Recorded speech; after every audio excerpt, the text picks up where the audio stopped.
ಕನಸುಗಳು ಮನುಷ್ಯನ ಸಾಮಾನ್ಯ ಅನುಭವ. ಆದರೆ ಆ ಕನಸು ಬಂದರೆ ಹಂಗೇನೋ ಆಗುತ್ತೆ, ಈ ಕನಸು ಬಂದರೆ ಹಿಂಗೇನಾಗುತ್ತೆ ಅಂತ ಹೇಳ್ತಿರ್ತಾರೆ.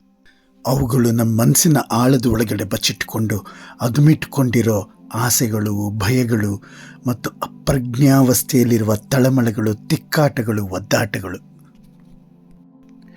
ನಮ್ಮ ನಿದ್ರೆಯಲ್ಲಿ ಸುಮಾರು 25% REM ರ್ಯಾಪಿಡ್ ಐ ಮೂವ್ಮೆಂಟ್ ಇರುತ್ತೆ. ಮುಚ್ಚಿಟ್ಕೊಂಡಿರೋ ಕಣ್ಗುಡ್ಡೆಗಳ ಹಿಂದೆ ಕಣ್ರೆಪ್ಪೆಗಳು ಚಲಿಸ್ತಿರ್ತವೆ. ಆಗ ಮೆದುಳಿನ ನೆನಪುಗಳ ವಿಷಯಕ್ಕೆ ಸಂಬಂಧಿಸಿದ ಹಿಪ್ಪೋಕ್ಯಾಂಪಸ್ ಮತ್ತು ಭಾವನೆಗಳಿಗೆ ಸಂಬಂಧಪಟ್ಟಿರೋ ಅಮಿಗ್ಡಲ ಈಗಾಗಲೇ ನಮ್ಮ ಒಳಗಿನ ಮನಸ್ಸಿನಲ್ಲಿ ಸ್ಟೋರ್ ಆಗಿರೋ ನೆನಪುಗಳದ್ದು, ಅದುಮಿಟ್ಕೊಂಡಿರೋ ಭಾವನೆಗಳದ್ದು, ಆ ಅನುಭವಗಳದ್ದು ಫೈಲ್ಗಳನ್ನ ರ್ಯಾಂಡಮ್ ಆಗಿ ತಿರುವಾಗ್ತಾ ಇರ್ತವೆ.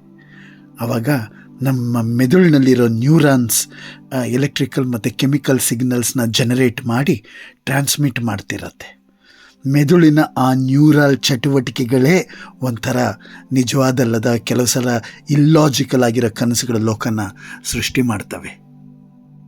ಕನಸುಗಳು ನಮ್ಮದೇ ಒಳಗಿನ ಮನಸ್ಸಿನಲ್ಲಿರೋ ನೆನಪು ಮತ್ತು ಭಾವನೆಗಳ ಕಡತಗಳು, ಫೈಲ್ಸ್.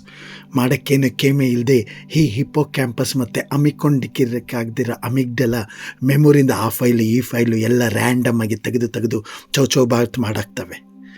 ಅಷ್ಟೇ. ಕೆಟ್ಟ ಕನಸು, ಒಳ್ಳೆ ಕನಸು, ಕೆಟ್ಟದಾಗತ್ತೆ ಒಳ್ಳೆಯದಾಗತ್ತೆ ಅಂತ ಏನೂ ಇಲ್ಲ. ಮನಸ್ಸಿನ ಸ್ಕ್ರೀನ್ ಮೇಲೆ ಸಿನಿಮಾ ನೋಡೋದು ಕೆಲವು ಸಲ ಜ್ಞಾಪಕನೇ ಇರಲ್ಲ. ಹೋದ್ರಕೊಳ್ಳಿ ಸುಮ್ಮನಾಗಿ.